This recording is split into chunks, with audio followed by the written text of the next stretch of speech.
Today we have a couple fractal objects on different time frames. We have one right here. Whenever you detect a similar, not exact, object form, it denotes a turn. Okay, that's on 4 hour time frame. Now, what's going to happen next? Well, it did turn down and it stopped here. Okay, we're still decaying. That This is on a 4 hour time frame. Now, if we move to another time frame, for example, the 3 hour time frame, what do we have here? We have a growth fractal. It's called a slider. Okay. So we moved from the 4 hour time frame to the 3 hour time frame looking for fractal objects. All right. And we don't know what's going to happen next until we go to another time frame. And that's what we continue to do until we find another fractal object. Okay. So as we go through time here, we're going to look for possibility of another fractal to denote a turn.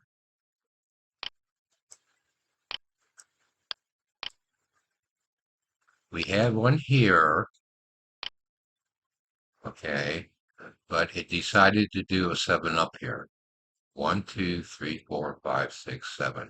So we have A, B, C, D, E, then we have a F here, okay. So when you see this, okay, it'll tell you what's going to happen. Now, we have A, B, C, D, E, F, G.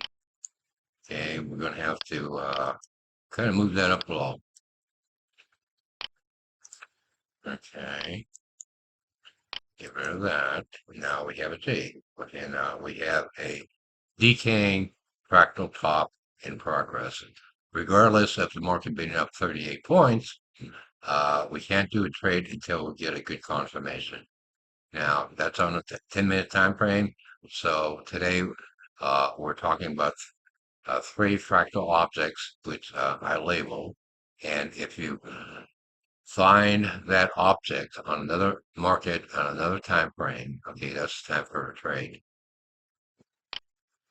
Now, we can go all the way down to the 5-minute time frame too, find a fractal object.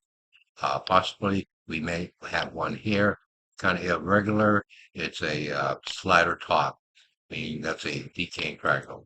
All right. So you have to look at all the time frames. We went from 4 hour to 3 hour, 10-minute, and now we're on a 5-minute time frame. So if we remain here, the trend will begin to turn down. In fact, you can even go to the 3-minute time frame to give you a better answer. Okay, we really don't have anything here. Uh, well, possibly if you really stretch it, okay, we might have a slider here. So that G top is probably going to hold here. All right.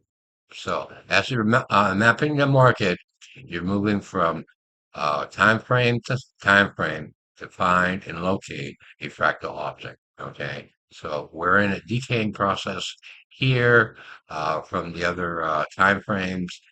And granted, we're only 3 minutes here, but I think it's going to hold as you go back to the other time frames here. There's another slider there.